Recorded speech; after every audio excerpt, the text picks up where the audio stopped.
The Sustainable Voice, bringing you big successes from small places worldwide. Hey Lee, how's it going? Hello, Ashish. Great Welcome to be back back to. with you. Yeah, I know it's been a while. I got back from India and got stuck in a hurricane in Houston, and I mean, I've been all over the place. You have. You've been doing a lot of globe trotting. I'm telling you, Yeah. we have been around everywhere and trying to figure out how to make things work. And so we needed to get together. I was having withdrawal. I was having what do you call it? Strinsky withdrawals. Oh, that's so kind of you. Is that okay to say? It's nice to feel missed. No, absolutely. I mean, Yeah. I guess this is what it feels like when episodic show on TV goes on hiatus for I guess this is what it feels like. I wonder if the actors in those shows feel the same withdrawals. I don't know. Maybe they feel more like summer vacation or something like that. But Right? I do when I binge on a series on, some streaming series, and then I have to wait for, a year for it to come Yeah. back again. Yeah. Yeah, it's withdrawal, right? It's withdrawal. It's Yeah. withdrawal. It's I was grieving, having it's withdrawal. mourning. All of It's that. more. Whoa, how will I fill my time?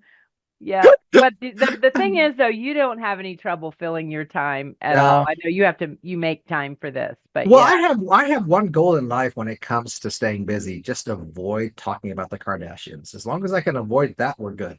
Well, you're good with me because I don't really keep up with them. Oh, I didn't Good. even mean to say that. I don't even keep up with them.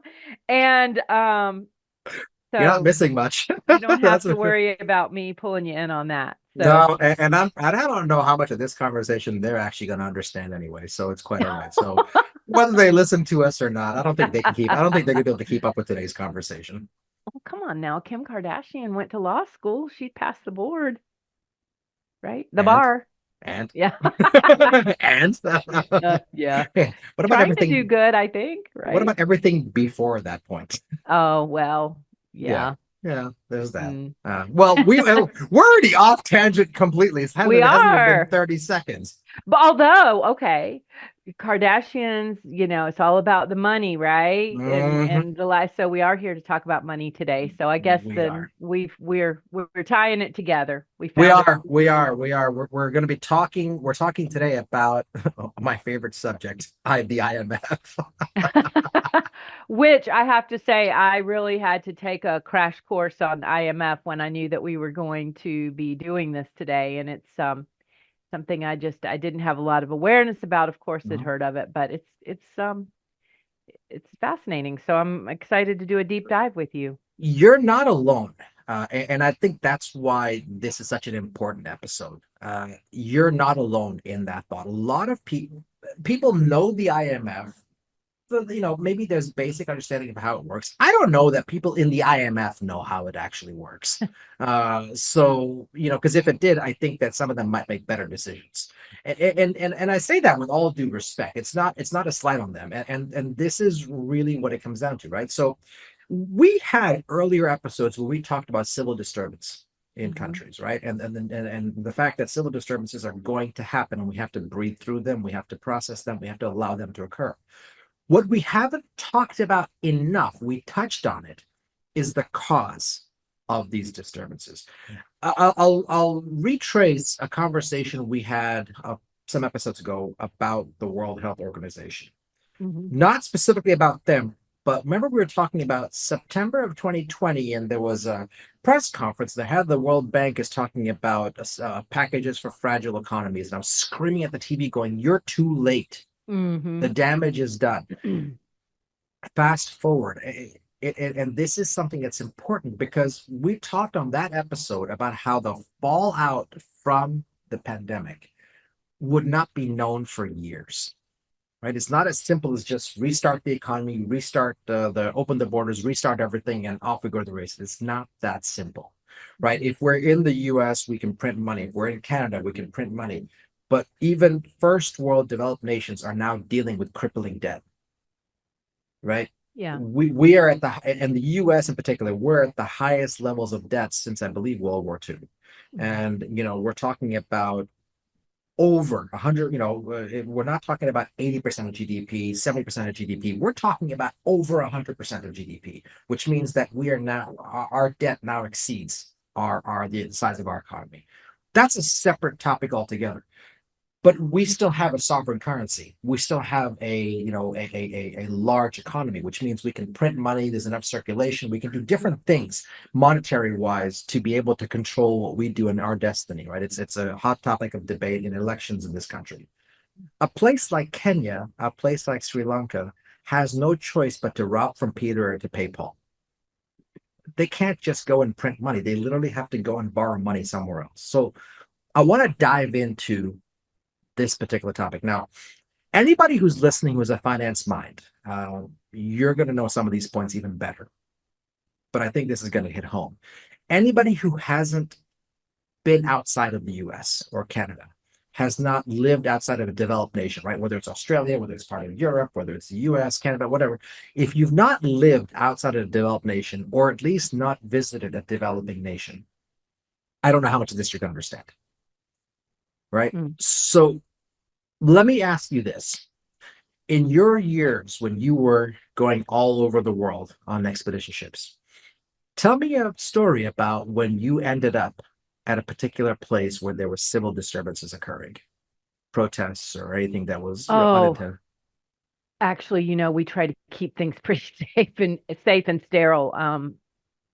Yeah, we didn't do too much of that, although I just can, I'm trying to think, probably, transportation strikes and things like that, I've personally experienced, Where in different, actually experienced it in Mexico, which isn't, too far from here. And, in Costa Rica, I can remember slowdown with services, but I think Costa Rica is probably a little bit more stable than most countries in Central America. But otherwise, I'm drawing a blank on that just because,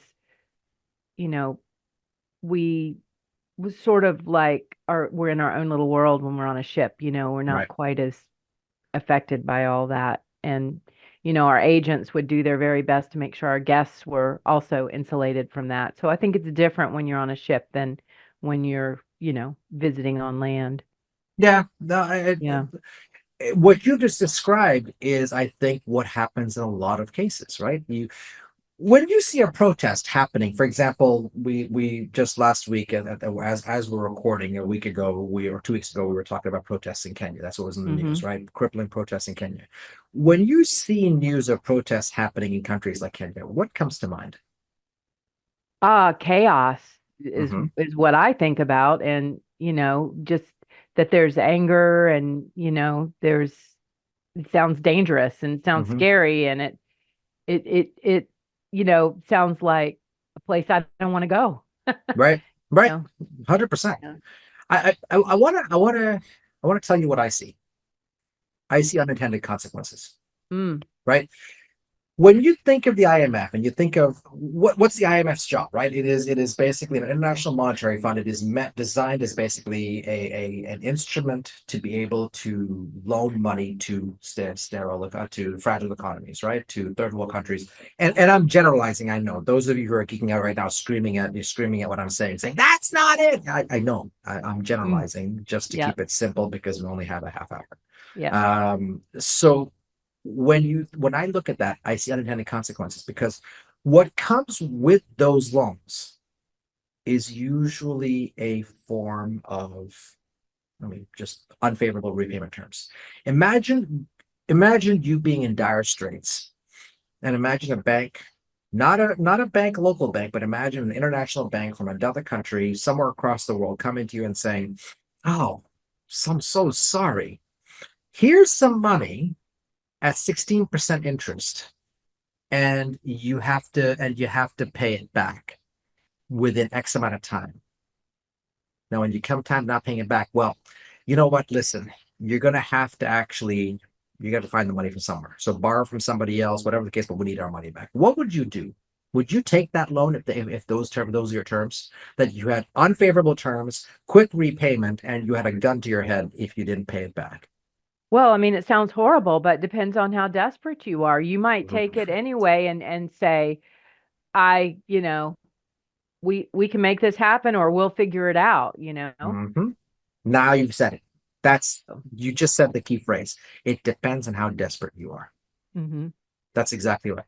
That's exactly what it comes down to. These countries are desperate. They were made desperate because their borders were shut, because their economy was asked to shut down by people who didn't understand how their economy works. And now the whole point of of the protests, recent ones, was about taxation. All the protests that are happening in Kenya have been because of taxation, increased taxation, 40% taxation, a new finance bill that was going to increase taxation even more. And the people being affected are the poorest people, and they're protesting because they're saying, we only are eating one meal a day. We Mhm. don't have anything, and you're taxing us more. Where are we supposed to get this money from? Do you want to take our blood? You want us to start, donating blood? And what else is left? You've taken Mhm. our dignity, you've taken our food, you've taken everything away from us, and you're taxing us more. Where else would you like to get this from? Right? This is Yeah. not just Kenya. This is not just Argentina. In Sri Lanka, you saw it manifest itself. The protesters. There was uprising. They burned down the prime minister's house. You Mhm. had a complete coup, and you had a governmental change. It's now gotten a lot better. Obviously, now Sri Lanka is very stable. They've been figuring out a plan to repay loans, whatnot. Take Argentina. Argentina has defaulted on their loans 9 times, yet they still keep getting money. However, a place like Kenya doesn't get money. They basically get, say, your credit line's been cut off. Sorry, you don't get any more. Or if you do get more, the terms are stricter now. So now you have to float euro bonds, or you have to go somewhere else and borrow money. That's what happens. It's unintended consequences. So let me tell you right now what's happening in a place like Kenya, right? Because this is what I'm very familiar with.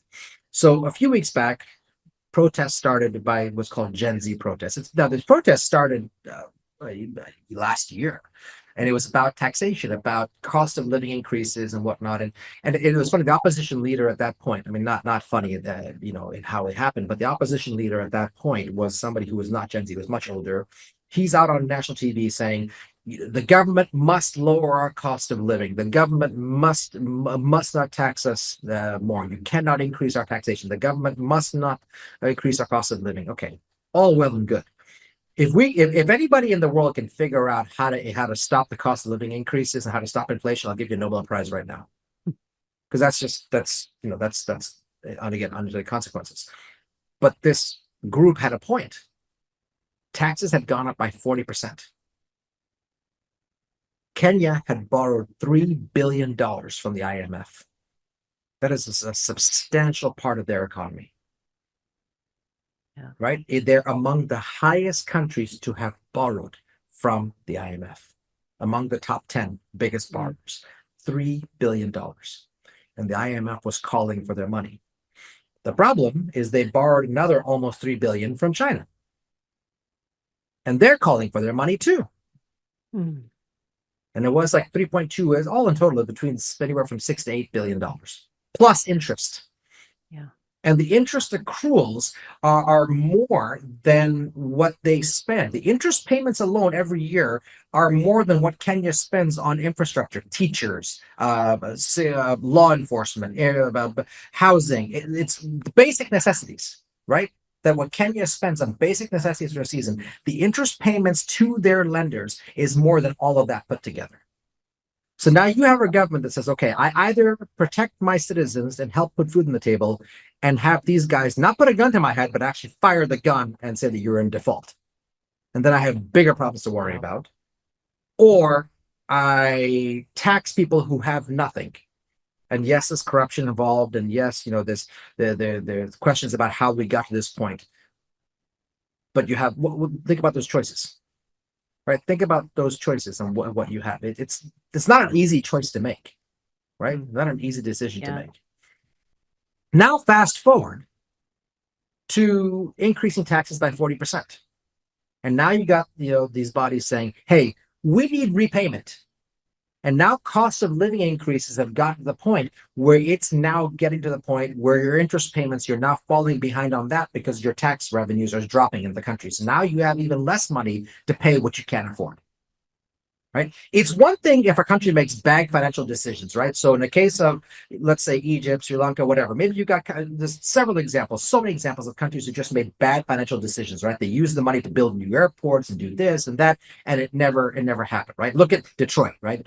There's that movie from Michael Moore, Roger and Me, right? This whole thing about turning Detroit into a tourist mecca. And what happened, right? The whole thing imploded. And how much money did they burn doing it? Okay, take that figure, multiply it by 100, and that's what you're getting in these countries, right? So if you have countries that make bad financial decisions, that's one thing. But when you have countries that rely on tourism that had their spout turned off completely for 3 months, 4 months, 5 months, a year, whatever the case may be, now you're turning it back on. But all of the money that they borrowed to keep their country afloat, not their economy, but their country afloat, to pay basic bills. Now those bills are coming due, and you are spending more money on interest payments alone than you are spending on taking care of your citizens. And you have a gun to your head that basically says you pay this back or else. And the or else is not increased penalties. The or else could be I'm taking control of your ports. The or else could be I'm cutting you off and you have no more credit line. The or else could be I'm slapping tariffs on you so you can't trade properly. The or else could be I am, kicking you out of whatever group you're in. Consequences that are damaging to a country, right? There's about 7 different ways that gun can be fired. Right? So you think about that. Now, all of a sudden, so Kenya has introduced this new finance bill, which is increasing taxes even more. And so it wasn't now that whole group. Now it was Gen Z that stood up and said, we are done. We do not have any more room for this. We can't afford our cost of living. We're done. And they were protesting, and it got violent. It wasn't in tourist areas. They weren't targeting tourists, but they were blocking roads. They were blocking roads in Mombasa. Mombasa is where my late father was born. That's a port. That's where that's where all your goods come into the country, through that port. And they blocked that port, blocked the access roads. They're blocking roads to take goods into other parts of the country. That becomes a problem as well. So the thing that's so important is that this finance bill was there. And so, of course, everybody is uprising and just saying this, to the point, and how desperate they are, that when the president of Kenya visited the US, it was supposed to be a landmark, right? The president of Kenya has visited the White House. Landmark moment. You know what the conversation was in Kenya? Who paid for the plane? Yeah, I was going to say, right. Who paid for the plane? Who paid for you to get there? Who paid for the plane? Mm-hmm. That's a problem. That's a real problem. So, of course, the bill wasn't put through. The president came out and said, okay, the bill's not going to pass. We're going to take it back. We're going to shelve it. Yesterday, he sacked his entire cabinet. Really? Yep, sacked his entire cabinet. That can be a good or bad thing, depending what happens. But the president said something, and it doesn't matter what side of the aisle you're on. He said something that was very true. He said, we are going to have a real problem if we don't figure out how to pay our bills. There are going to be a series of consequences that are going to hurt us even more, including a currency crashing. A currency that was at 100 shillings a dollar, that's now near 150 shillings to a dollar. So everything just got 50% more expensive, in addition to the cost of living increases, in addition to the 40% taxation increases, all because the IMF wants their money. Is he able to explain this in a way that the citizens understand? No, and honestly, it's that they shouldn't have to. Right. Because even if they understand it, what are they going to do about it? Right. They shouldn't have to. And again, they're calling for his resignation, right? The president should step down. The new president should come in. We need to sack the Constitution and redo the Constitution. It doesn't change the fact that the payments due. Mm-hmm. It doesn't change the fact. This is a country that has the United Nations headquartered in Nairobi. What happens if they default on all their IMF loans? Right? Nothing good comes from it. Nothing good. Let's take Argentina. Argentina right now has $32 billion borrowed from the IMF. That is 5% of their economy. That represents 5% of their economy. Think about the interest payment. So I'll forget 16%, and it's actually even higher than that because it defaulted 9 times. I'll give them benefit of the doubt. Let's say 10%. So 10% of $32 billion, That's your interest payment. Not principal, just interest. Now you wonder why a country like Argentina was defaulting on their loans and crippling. The current president, who's libertarian, his name is Milei. We talked about him in a couple of episodes about good or bad, what he's doing and whatnot. Mm-hmm. Whether you agree with him or not, and I'm not getting political here, he is the first president who took the gun out of the IMF's hand and aimed it back at them and said, if you want to get repaid, these are our terms. Agree or don't agree, you choose. But we've defaulted 9 times and we have no problem defaulting a 10th time. You choose. You are the ones who gave us the money. And he, of course, understood what the debt crisis looked like in Latin America in the 80s and said, we can go back to that if you want to. We'll go get money from U.S. banks and we'll fund it that way, and then we'll pay you back from that way. Before he became president, Argentina was allowing Chinese yuan to be into their economy. Right? This is not villainizing China. I'm not talking about that, but they were starting to accept other currencies instead of the peso. The first thing he did, he had to devalue his currency because there was a black market forming in Argentina for currency, right? The Argentinian peso, the government had it pegged at 300 pesos to a US dollar. The black market had it pegged at 800 pesos to a dollar. He devalued the currency to 800 pesos to a dollar, which means everything just went up by 100%. Cost of everything, right? Everything went by 100%. So there were protests happening everywhere. And he simply said, you have to wait, you have to wait, you have to wait. Right? This is what it comes down to. Right? This is the problem. So think about what he did with the IMF. Right? In terms of changing everything around. The fact that he's now talking about becoming members of NATO, becoming members of other organizations. Just yesterday, because he understands that foreign investment is needed. Just yesterday, the president of Argentina announced that he is opening up the domestic skies for other airlines to compete for aviation rights to fly within Argentina. It used to be a monopolized airline. It was LATAM and Aerolíneas. LATAM left, now it was Aerolíneas, and the government was setting all the prices. He opened up just yesterday and said, we are opening up for any airline. 40 airlines have applied already. Wow. Think about all the foreign investment that could come in. But he started looking at that. Not everybody sees it like that. Right? But what choice did he have? $32 billion. Egypt has $11 billion out with the IMF. That's 3% of their economy. Ukraine has $9 billion, which is 4.7%. That you understand. But think about Ukraine for a second. In the middle of a war, what happens after this, when the IMF wants that $9 billion back? Where's that money going to come from? That's the second stage nobody's talking about. So we're talking about pushing back Putin and preserving our borders. All right, once you do that, how are we actually then going to be paying back the $9 billion? Right? That becomes a problem as well. Who are the founding? Who is the IMF? Where does that money come from? Who are they? Mainly the U.S. Mainly the U.S. There's other developed nations, but the U.S. funds a lot of it. And the intention of the IMF when it was first formed was very good. But think about this, right? Every single financial organization has some sort of regulation. Financial industry has some sort of regulation, right? There's some level of regulation that comes in, right? So if you, for example, if you buy a car and the car has mistakes upon mistakes upon mistakes, there's lemon laws, right? Lemon laws to protect you from that. If you go to buy a car, there's CAFE standards to actually control emission levels on your car. If you buy a house, there's this is something you're involved in, obviously, you'll know, there's building codes, permits, and approvals and everything else to make sure that the house is built sound, right? Right. Yep.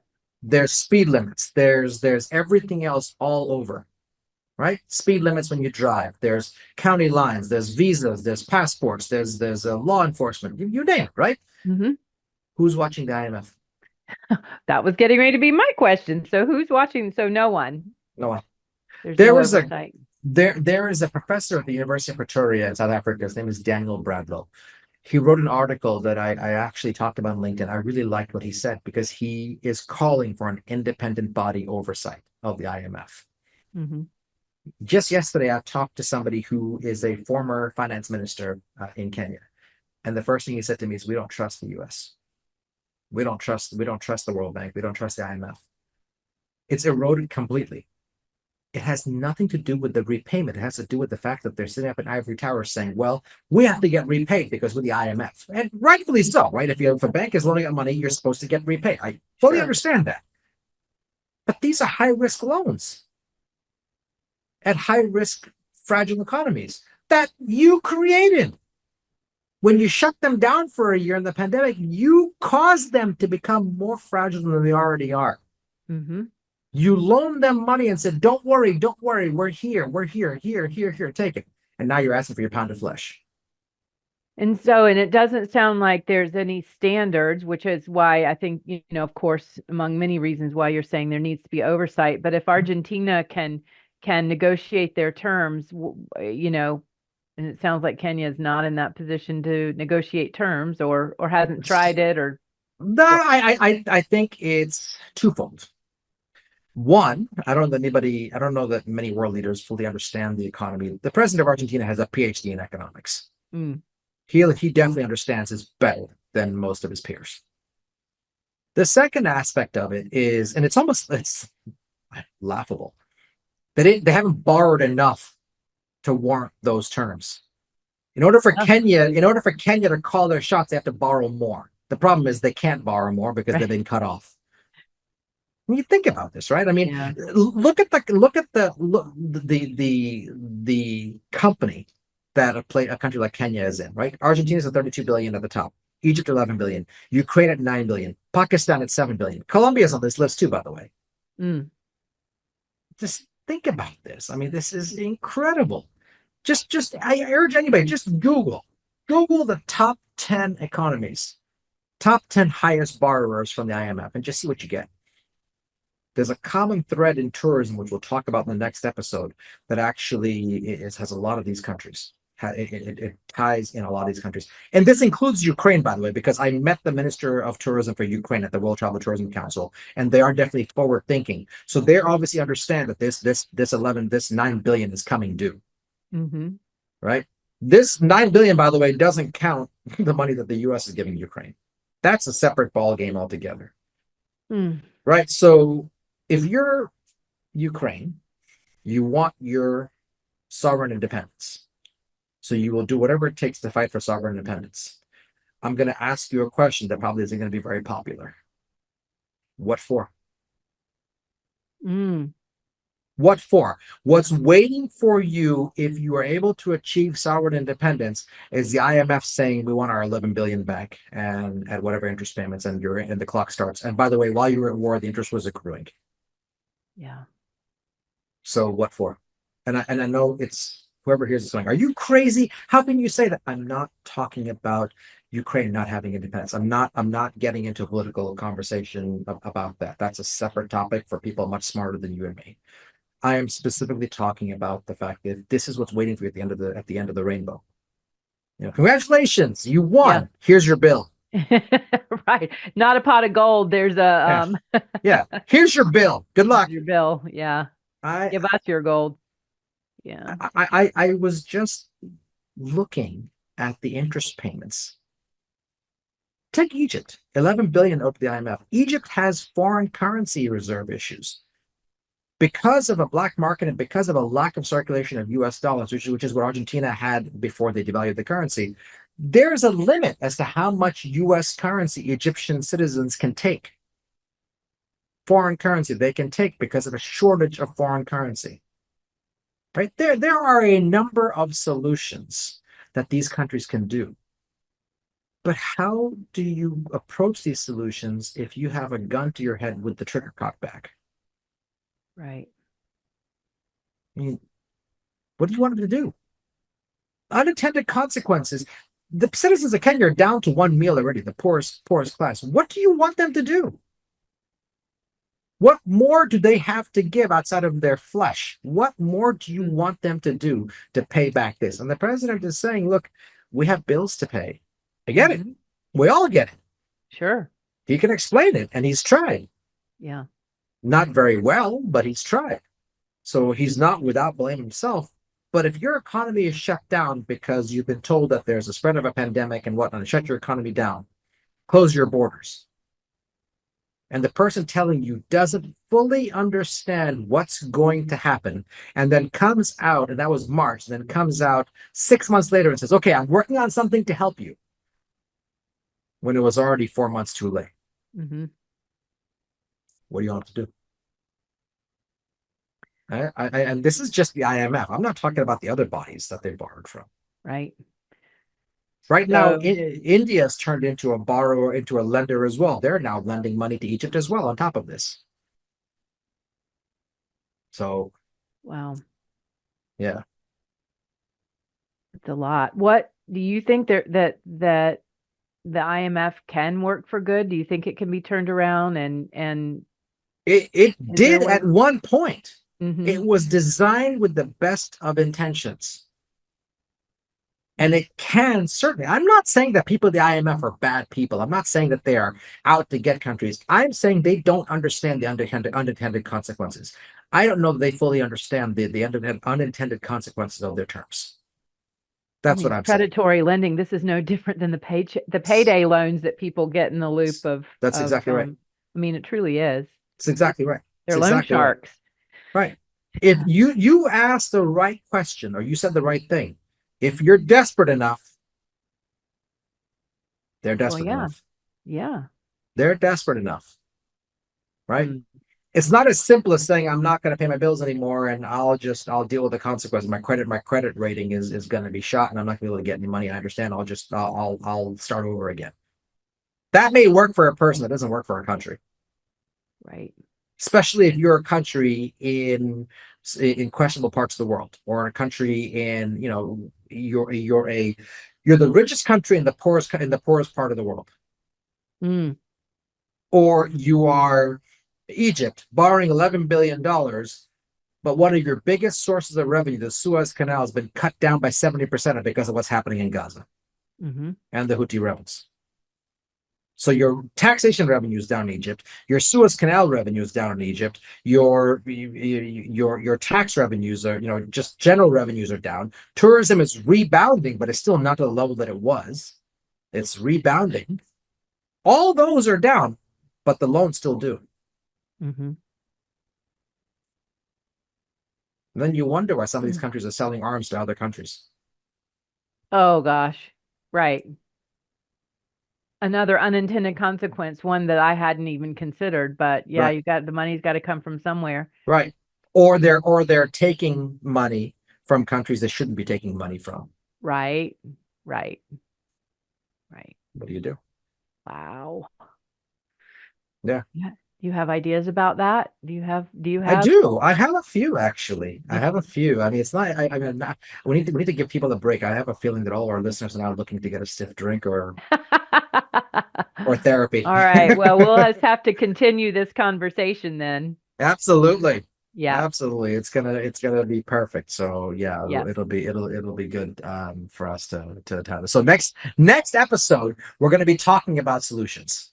We're All going to be right. talking specifically about solutions. There are a few, like I don't, I'm not talking about all the answers, but I did listen to what that professor was talking about, and others, and combined a lot of what they said, and there's basically 3 to 4 common themes in what specifically is required solutions. And I want to jump into that next episode, but I think we need to give our people just.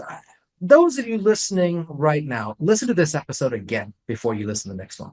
Mm-hmm. Go back and listen to this one again. Go find that article from Daniel Bradlow, Bredlow. He's a professor from University of Pretoria. Go find his article. Do some research on this topic before you listen to the next episode, because it's important. And the reason I say it's important is because this is going to happen again. It's happening in so many countries. It is an endless loop. It will keep happening until these solutions are actually gain traction and enough people raise their hand and say, hold on, this can't keep happening in this form. All right. I'm excited to hear about your ideas for solutions. Absolutely. I read the article. I'll have to go read it again as well. So, absolutely. All yeah. right. Well, those of you listening, thank you for listening. Don't worry, the sky is not falling yet. Tune in for the next episode so we can actually bring your spirits back up. All right. I'll be there for it. Excellent. Bye, everybody. Thank you for listening to The Sustainable Voice. If you have a success story of your own, please reach out and share it with us. We'd love to hear from you. See you next time.